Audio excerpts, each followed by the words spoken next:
Why is there something rather than nothing? Oh, but you don't know either. Nobody knows. Let's do this. BionicDance's YouTube channel.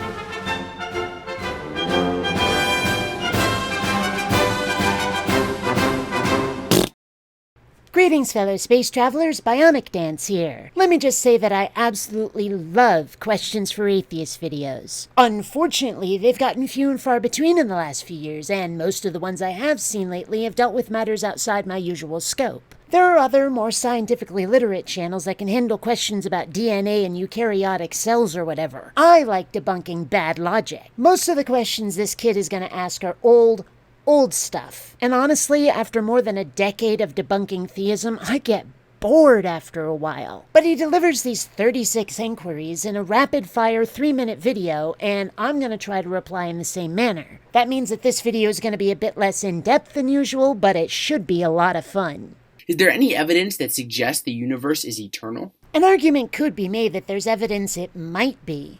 But there are reasons to think it might not be. We don't know yet, and that's an answer with which I'm quite comfortable as long as people are willing to work on finding out. If not, why do atheists hold on to this idea and say that you have debunked the Kalam?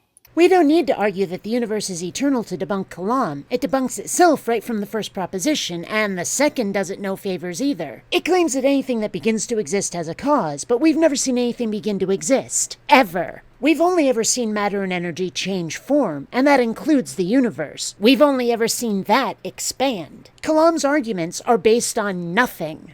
If so, why do the vast majority of scientists reject this idea? Which idea? Kalam? That the universe is eternal? I need context. Why is the universe so fine-tuned? It's not. The water fits the hole in the ground, not the other way around. If your answer is the multiverse, why is there no evidence for this theory? What makes you think there's no evidence for a multiverse? Quick Google search will tell you that there seems to be plenty. Is it possible that there is no natural explanation for the origin of life? The real question is whether it's plausible that there is no natural explanation. And no, it's not. Where does consciousness come from? The brain. Do you lack a belief that God exists, or would you say that God does not exist? Depends on which God. They're not all the same, you know. Do you just lack a belief that Zeus exists, or do you believe that Zeus does not exist? I am willing to state with a high amount of confidence that Zeus does not exist. If you just lack a belief that Zeus exists, why are you centuries behind the rest of the world who says that Zeus does not exist? Zeus was believed in thousands of years ago. That's millennia, not centuries. Hey, did you know that Zeus gets a shout out at least twice in the Bible? In the book of Acts. Okay, once it's only tangential, they mention his sons, but still, Zeus is in the Bible. Do you act according to what you believe, or what you just lack a belief in? There are things religions tell people to do that I don't, and that's the only way that what I don't believe affects what I do.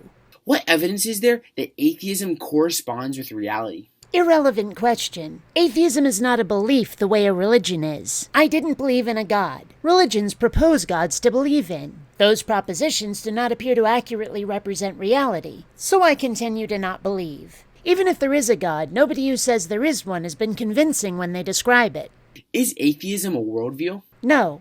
If not, what is your worldview? It's complicated. I can't give you a one-word answer because atheism doesn't come with baggage the way religion does. But I suppose you could boil it down to A. Enjoy your life as much as possible. B. Try really hard to not hurt anybody unless it's in self-defense. And C. No fat chicks. Also D. That last one was a joke. Nothing wrong with a little cushion on a girl. Had this one uber-thin ex who seemed to be nothing but knuckles and kneecaps when we were in the sack. Ouch. Anything else is optional. What would convince you that God exists? Depends on which god. But in general, it would take some really flashy magic that turns logic and physics on its head. Booming voice from the sky coming from a big face in the clouds. Amputees regrowing limbs right in front of my eyes. Really Dungeons and Dragons type stuff. That'd be a pretty good start anyway.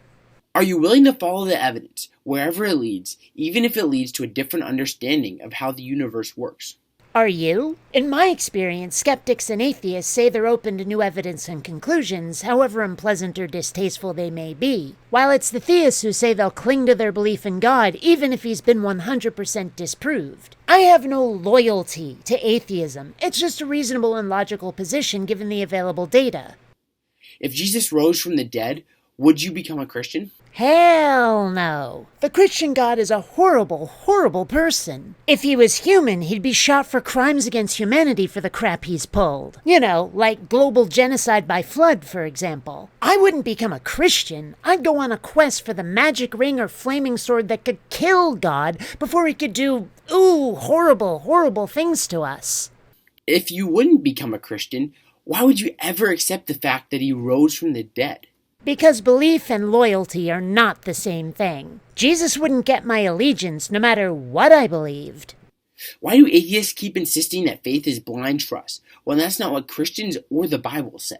Because it's what we see you doing. Why do you want material evidence for an immaterial God? How can you know that something that's immaterial exists in the first place? Unless God can manifest in a material way, then he's just a story or legend or concept.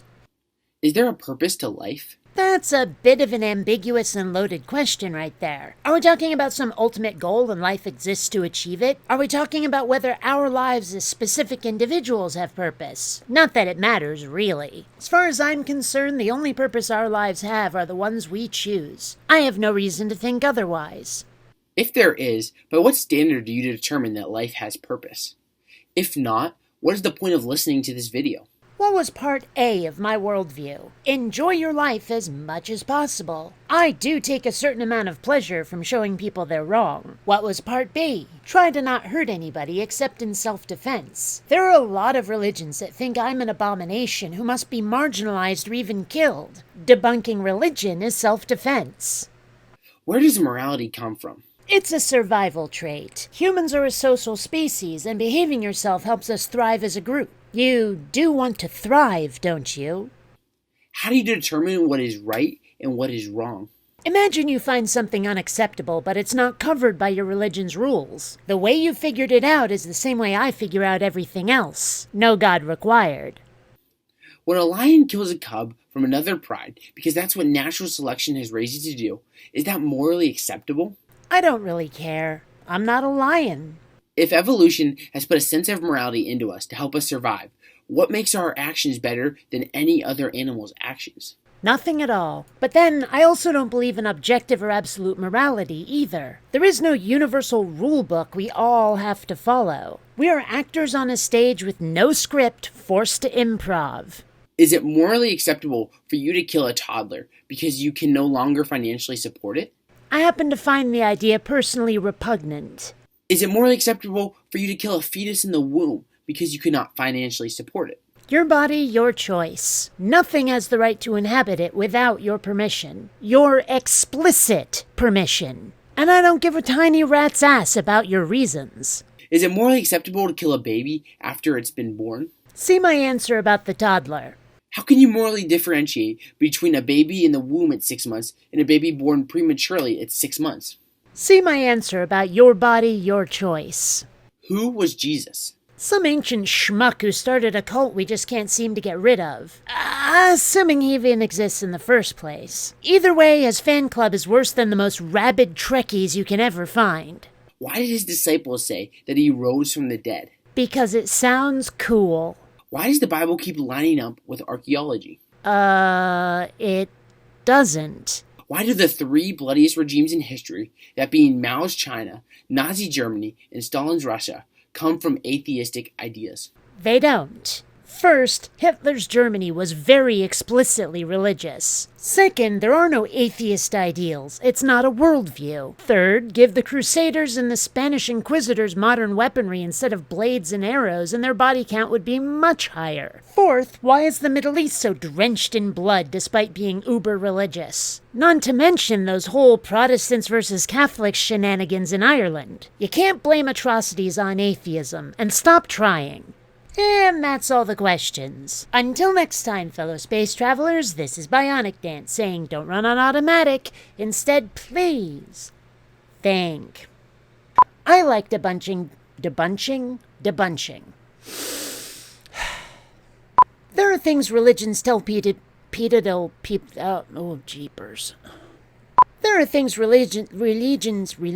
merciful Zeus. Talking about Zeus.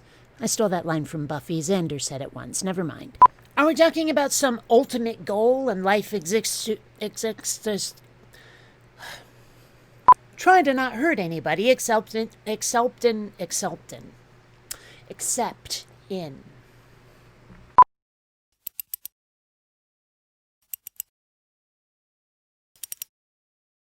You know, Dewey, we wouldn't have to do this if I had more Patreon patrons.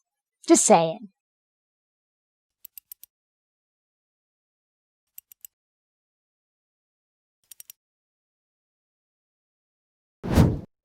People not subscribing to BionicDance is one sign of the apocalypse. Save us all. Subscribe now.